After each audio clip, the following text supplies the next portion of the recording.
Bună, dragii mei! Bine ați venit la Taroterapia pentru o nouă citire interactivă. Ce gândește, ce simte, ce intenționează cu tine persoana la care te gândești? Vom avea două grupuri. Aici avem grupul 1 cu tarotul opozițiilor și aici avem grupul 2 cu tarotul runic. Vă invit, ca de obicei, să alegeți cu ajutorul intuiției voastre și vă invit să luați de aici doar ceea ce se potrivește cu fiecare dintre voi. Puteți găsi aceste seturi de tarot, de asemenea cursul de tarot intuitiv cu metoda Taroterapia pe site-ul www.taroterapia.ro. Este o citire fără timp, e relevant momentul în care ascultați acest mesaj și începem.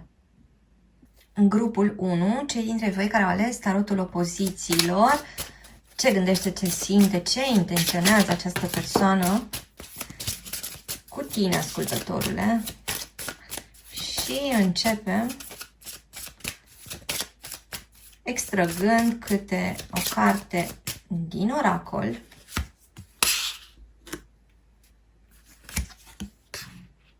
După care vom continua cu tarotul. Iată, în energia acestei persoane, dragostea. O persoană îndrăgostită de tine, ascultătorule, cineva care își îndreaptă tot mai mult ochii săi către tine, cineva care se deschide sau se redeschide către tine. În energia ta avem ceva care urcă, în energia ta ceva merge dincolo de imaginația și de așteptările tale. Ceva ce vine de la această persoană te poate surprinde foarte mult. Așadar, avem un început promițător al citirii. Haideți să vedem în continuare gânduri, sentimente, intenții.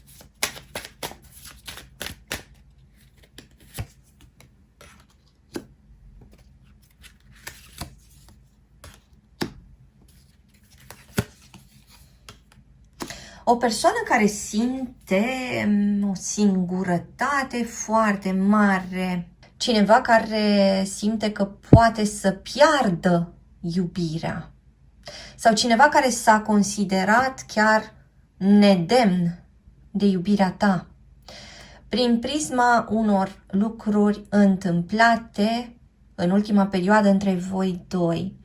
Cineva care, iată, se lovește cu fața de pământ, cade de undeva, se prăbușește, are parte de un soi de lovitură, dar lovitură care practic trezește această persoană, o reechilibrează, îi dă din nou acel simț al realității, îi clarifică lucrurile. Așadar, cineva care se întâlnește cu concretul. Haideți să vedem în continuare o persoană așadar suferindă care se deschide către tine.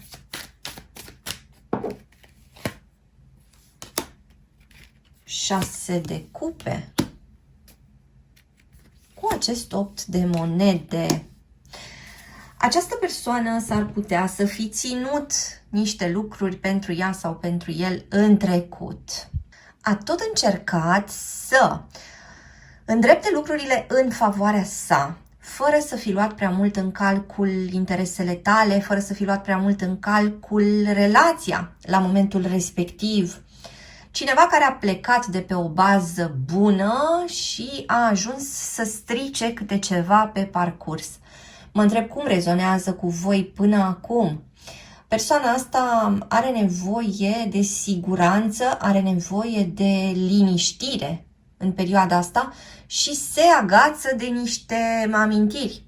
Se agață cumva de trecut, un trecut care era foarte luminos, un trecut care poate să ajute această persoană să-și închipuie din nou momente bune în viitor. E ca și cum persoana asta la un moment dat tăiase legătura cu amintirile sale sau tăiase legătura cu acea sursă care îi amintea despre părțile bune ale relației voastre.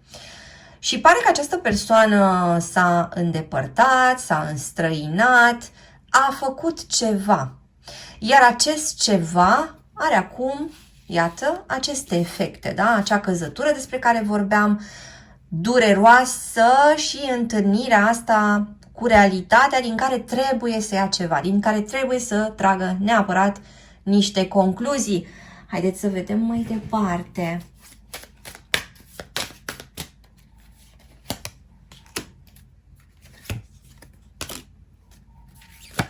În energia ta, ascultătorule, avem dorința de a fi bine și, de asemenea, pentru parte dintre voi putem vorbi aici despre a vă simți împăcați cu ceea ce a fost și cu ceea ce este. Adică de ca și cum o parte din voi s-a liniștit și își spune că ce a fost și dacă nu se poate mai mult, atunci veți accepta situația așa cum este și puteți să mergeți mai departe, chiar renunțând la această persoană. S-ar putea ca o parte dintre voi să viseze în perioada asta niște lucruri foarte, foarte intense în legătură cu această relație, în legătură cu el sau cu ea. Și pare că tu, ascultătorule, ești acum într-un spațiu destul de echilibrat, ești într-un spațiu al acceptării, ești într-un spațiu din care nu te poate scoate atât de ușor cam nimeni și parcă nu te mai lași influențat sau influențată de acțiunile acestei persoane, parcă nu mai depinzi la fel de mult emoțional de această persoană. Și mă întreb cum rezonează cu voi.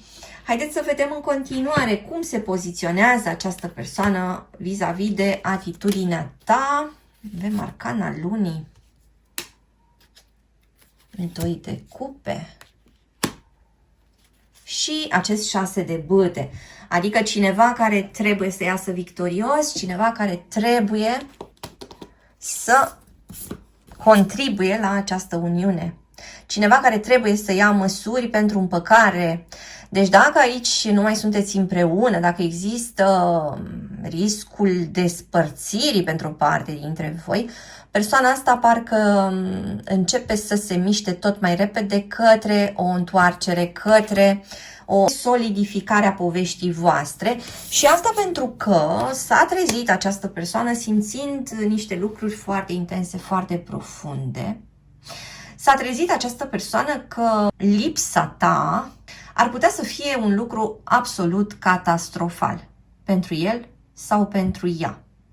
Adică de ca și cum persoana asta s-a simțit împinsă undeva la capătul lumii, fără niciun acces la iubire, la compasiune, la bucurie. Și toate astea pentru că nu te avea pe tine lângă el sau lângă ea. Adică persoana asta consideră acum că a tăia legătura cu tine înseamnă să taie legătura cu orice ar putea să fie bun și frumos în viața sa. Deci, iată cineva care își reconsideră întreaga atitudine în baza unor lucruri pe care le simte. Cineva s-a speriat puternic și sperietura asta nu a trecut pur și simplu fără să aibă efecte. Efectele le vedeți sau începeți să le vedeți în perioada următoare din partea acestei persoane încet, încet. Și s-ar putea să vă treziți cu o declarație de dragoste, cu niște propuneri de a face lucrurile chiar și mai serioase între voi doi, cu diverse întâlniri, cu diverse persoane, pentru ca persoana asta să-ți arate că, uite, te include din ce în ce mai mult în viața sa, vrea să fii cunoscut sau cunoscută de către oamenii săi dragi, da? Oamenii din familie, poate de către prietenii săi. Adică persoana asta vrea să îți arate că ai un rol special în viața sa de zi cu zi și că nu mai trebuie lăsată acea fantezie morbidă să lucreze între voi doi. Avem aici persoane din semne de apă, adică pești, rac sau scorpion, care pot interacționa cu cu alte semne de apă sau avem o interacțiune dintre un semn de apă și un semn de foc, o interacțiune dintre un semn de apă și un semn de aer, o interacțiune dintre un semn de foc și un semn de pământ sau o interacțiune dintre două semne de pământ. Haideți să vedem mai departe.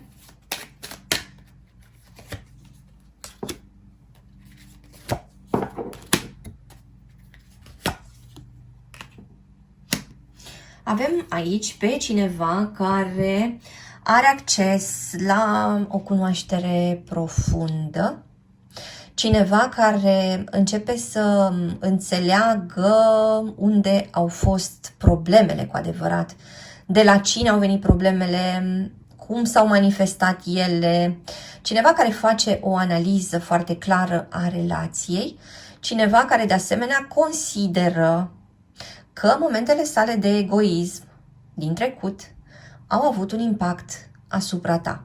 Și atunci încearcă să repare. Deci, din nou, avem încercarea acestei persoane de a ajusta situația dintre voi. Avem încercarea acestei persoane de a proteja relația, de a o așeza diferit pe o structură care este mult mai stabilă.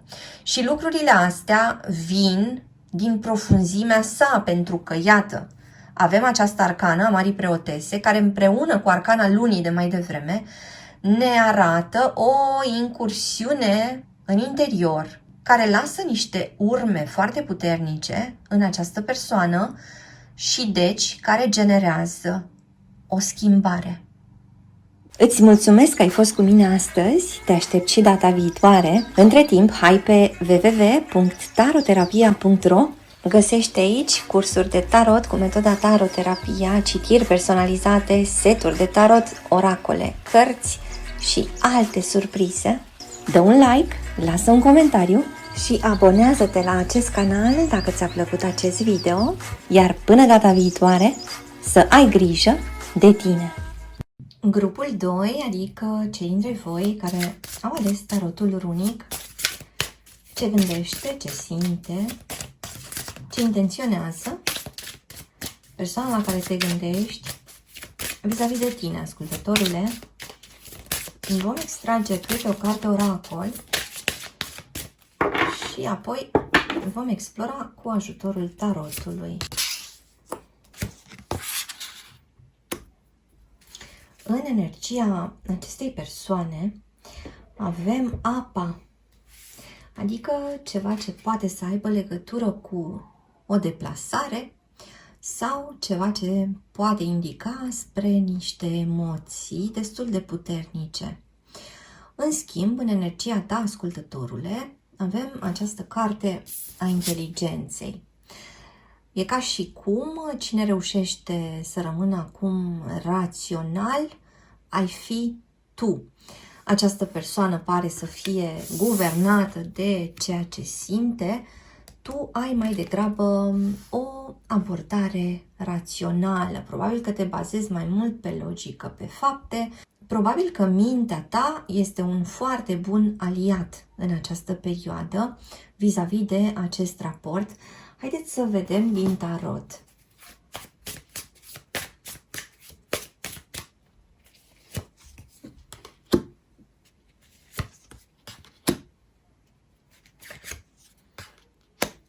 Persoana asta care are niște gânduri pasionale, cineva înfocat, cineva care se gândește la o persoană dintr-un semn de foc, așadar cineva din Berbec, Leu sau Săgetător, sau persoana asta s-ar putea să fie dintr-un semn de foc, ori să aibă un ascendent într-un semn de foc. Vorbim de asemenea despre a planifica un anumit drum și ceva ce trebuie sărbătorit în perioada următoare. Această persoană parcă ar apela la un terț, ar cere ceva impresii, informații, sfaturi vis-a-vis de situația voastră. E ca și cum aici aveți parte de intervenția cuiva, însă pare să fie o intervenție constructivă. sau cadrul vostru se lărgește în perioada următoare. Parcă s-ar deschide orizontul și către altceva. Adică e posibil ca persoana asta să înceapă încet să-ți dea de înțeles că vrea să facă niște pași suplimentari, că vrea să adauge mai multe acțiuni în portofoliu. Da, mă refer la acțiuni în favoarea relației. E ca și cum persoana asta începe să acorde tot mai mult spațiu relației cu tine, ascultătorule. Și avem de asemenea niște vești bune pentru cei dintre voi care sunt în situații de triunghi amoros, pentru că și aici lucrurile par să progreseze, da? Există o anumită flexibilitate, există o anumită receptivitate sporită a acestei persoane despre care tu întrebi. Haideți să vedem mai departe.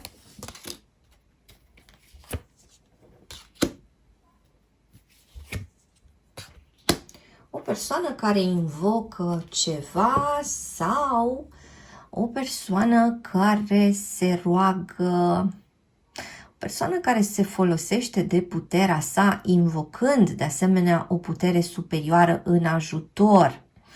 Persoana asta pare să fie tot mai neînfricată și persoana asta pare să știe din ce în ce mai clar care este contextul în care își dorește să trăiască povestea asta cu tine. Iată aici două cărți care pot să aducă în prim plan o uniune mai solidă, pe placul celorlalți, de asemenea cu acordul celorlalți, de ca și cum perechea asta a voastră începe să câștige un loc tot mai important în ochii oamenilor din jur. Asta vorbește, de exemplu, despre niște relații care se pot transforma din niște relații ascunse în niște relații oficiale. De asemenea, se pot întâmpla aici niște întâlniri, de exemplu să întâlniți pentru prima dată familia partenerului sau să prezentați acest partener în propria familie. Așadar, parcă se pleacă la drum cu forțe noi, cu provizii proaspete, cu ajutor, suport din partea celorlalți. Avem niște semne de bun augur. Și am mai avea aici un indiciu că în mintea acestei persoane există un anumit conflict care poate să fie rezolvat. Există ceva ce până acum a tot stat între voi doi, însă acest ceva poate să fie adresat, discutat și se poate găsi o soluție împreună. Așadar, iată, avem o tranziție din această stare furtunoasă către acest banchet și către această uniune, da? Doi ăsta de cupe care vorbește despre a vă uni în plan mental, a vă uni în plan sentimental, da? A face de asemenea lucruri concrete unul cu celălalt. Vă uitați amândoi într-o anumită direcție. Reușiți să clarificați niște aspecte, reușiți să vă mărturisiți obiectivele și aceste obiective nu mai intră în conflict unul cu celălalt. Este o perioadă de armonie. Persoana asta se gândește la niște lucruri frumoase și ar vrea să le împărtășească cu tine și persoana asta are parte acum de o viziune mai optimistă. Apropo de povestea voastră, sau este o persoană care își folosește puterea personală pentru a înlătura niște obstacole, da? Pentru a ieși dintr-un anumit blocaj. Persoana asta parcă își capătă așa un soi de aer nou, da? Un soi de aer de luptător, însă atenție, un luptător care este umăr la umăr cu tine și împreună reușiți să faceți față eventualelor obiecții din exterior, adică persoana asta face front comun cu tine. Ăsta e un aspect foarte important. Deci dacă până acum ai simțit că persoana asta mai degrabă lua apărarea celorlalți, că persoana asta nu te anunța în legătură cu planurile sale importante, că nu te făcea parte dintr-un anumit context familial, de exemplu, că avea un angajament care lăsa de dorit, dacă aveai foarte multe întrebări în legătură cu implicarea sa în relație, se pare că în perioada următoare veți clarifica o bună parte din aceste aspecte și ceea ce era nod de conflict între voi până acum poate să fie transformat, pentru că fiecare dintre voi poate să asculte mult mai bine ce spune celălalt și deci, de aici, soluțiile vin cu ușurință. Haideți să vedem în continuare gânduri, sentimente și intenții.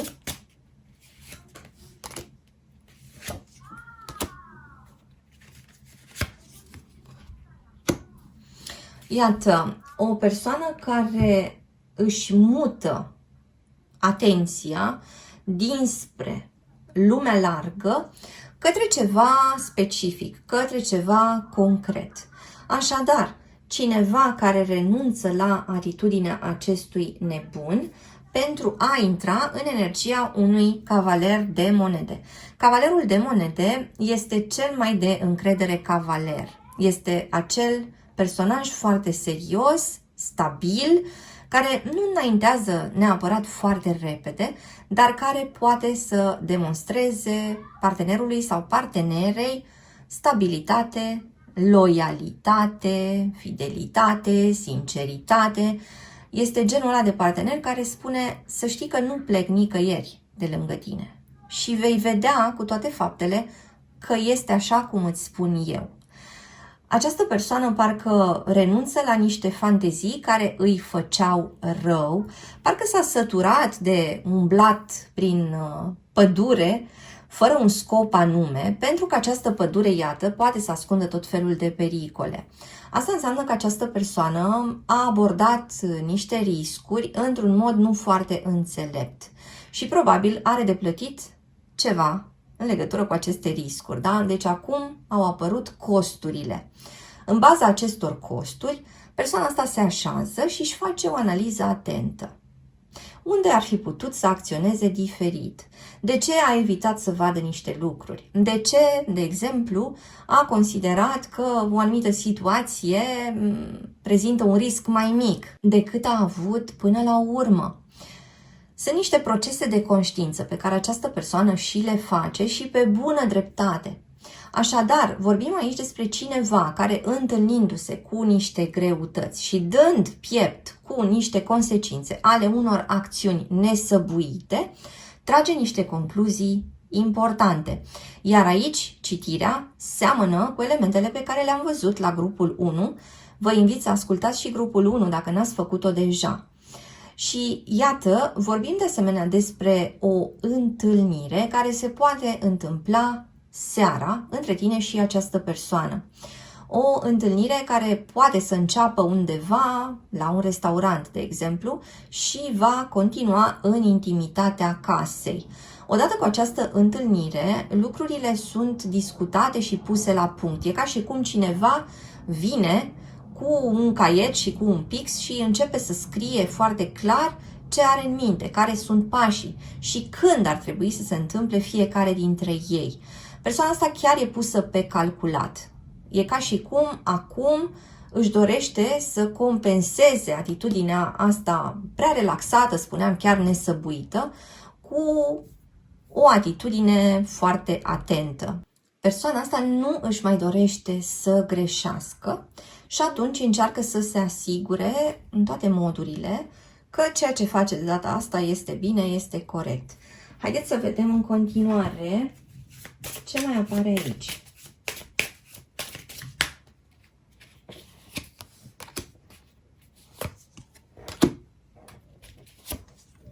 O întoarcere din luptă, o întoarcere victorioasă.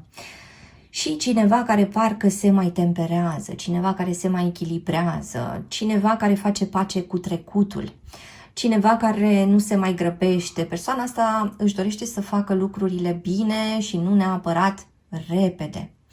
În trecut s-a grăbit, în trecut a ajuns să sufere din cauza unor lucruri făcute în pripă. De data asta, spuneam, trebuie să o ia pas cu pas. Și temperanța arată că persoana asta are capacitatea de a face lucrurile pas cu pas și să ajungă la niște rezultate bune. Niște rezultate pe care și tu ți le dorești, ascultătorule. Avem până acum pe cineva din Săgetător, din Capricorn, Fecioară, Gemeni. De asemenea, avem pe cineva din Vărsător, cineva din Leu, cineva din Balanță. Haideți să explorăm în continuare.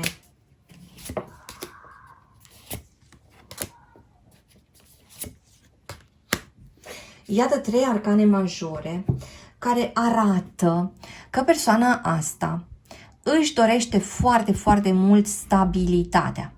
Iată, o perioadă a turnului care este urmată de această energie a justiției și de energia spânzuratului. Asta ne poate arăta niște planuri răsturnate. Aici putem vorbi despre un eșec, despre falimentul cuiva, despre cineva care și-a pierdut jobul, despre cineva care rămâne fără casă sau despre cineva care intră chiar în conflict cu legea. Și un moment de trezire, un moment foarte puternic de trezire cu această justiție, fiecare dintre voi își ia înapoi ceea ce a semănat. Așadar, vorbim aici despre o perioadă în care lucrurile sunt spuse foarte, foarte clar în fața tuturor. De asemenea, acest spânzurat vine cu o schimbare de perspectivă. Acest spânzurat mai spune că persoana asta va trebui să renunțe la niște lucruri, că trebuie abandonate niște aspecte, că trebuie lăsate în spate niște relații, că trebuie să renunțe la niște obiceiuri. Acest spânzurat, de asemenea, te întreabă pe tine, ascultătorule, ce trebuie să dai la o parte, la ce ar trebui să renunți și tu, ce te ține agățat într-un mod care ție nu-ți face bine, de exemplu, sau ce ai sacrificat, dacă ai sacrificat prea multe lucruri pentru această relație în trecut. Și dacă răspunsul este da, atunci această arcană te invită să pui altceva în joc și să ajungi cumva la simțul măsurii. Adică sunteți întrebați amândoi ce ați adus în această relație, ce ați luat din această relație și dacă acest schimb era dezechilibrat, ce ați învățat acum, pentru că vi se cere să aplicați metode noi în relația asta. Persoana scuturată de-a dreptul din povestea asta pare să fie persoana despre care noi vorbim. Și s-ar putea ca tu, ascultătorule, să știi deja că există niște schimbări majore în viața acestei persoane și dacă nu știi deja, atunci s-ar putea să afli. Oare ce se întâmplă după întâlnirea cu energia acestor arcane? Haideți să vedem în continuare. Iată un 6 de cupe, un cuplu fericit, o familie armonioasă, energia lunii și de asemenea mai vorbim aici despre un 2 de monede. Așadar, cineva încearcă să împace două situații sau cineva se gândește la două surse de venit. Cineva, de asemenea, trebuie să pună împreună, de exemplu, viața personală cu viața profesională, să găsească și acolo o măsură justă. Cu această lună vorbim despre niște forțe din interiorul acestei persoane care sunt încă în conflict. Poate că persoana asta s-a ținut departe de un angajament total cu tine, ascultătorule, din cauza unor temeri foarte mari, din cauza istoriei sale personale, din cauze care nu au legătură cu tine. Ni se spune aici că persoana asta are chestiunile ei de rezolvat și că nimeni nu poate intra în interiorul său și nimeni nu-i poate rezolva aceste conflicte, mai ales emoționale, și el sau ea, da, ar fi persoana care trebuie să înfrunte direct acești demoni interiori. Este o persoană care practic trece prin niște încercări care nu sunt deloc confortabile, însă încercări absolut necesare pentru a ajunge la, iată, ceea ce își dorește, adică să se așeze, să beneficieze de liniștea unui cămin, să aibă iubire, să aibă împlinire, să aveți o construcție stabilă în spate și așa mai departe. Mai avem aici pe cineva din Pești sau din Rac sau din Scorpion și mai avem ceva ce se poate întâmpla peste o zi, o săptămână sau o lună. De asemenea, atenție la ciclicitate, atenție la lucrurile care se întorc, da? Se întorc acele lucruri pe care nu le-am procesat. Ne vin din nou acele lecții pe care nu le-am învățat. Ce se repetă aici în povestea asta voastră și ce puteți face astfel încât să trăiți un scenariu diferit. Cam asta vă întreabă această arcană. Haideți să vedem în continuare.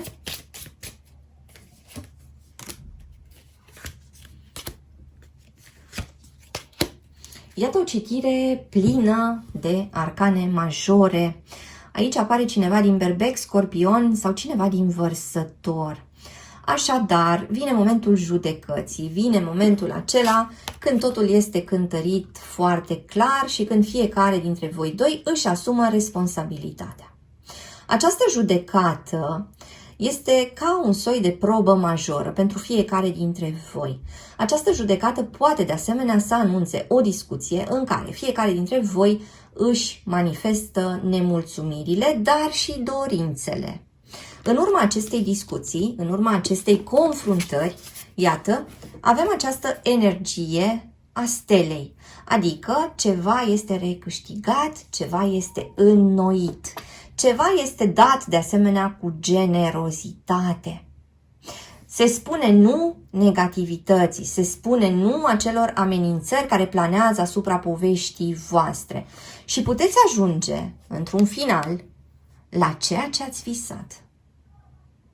Îți mulțumesc că ai fost cu mine astăzi, te aștept și data viitoare. Între timp, hai pe www.taroterapia.ro.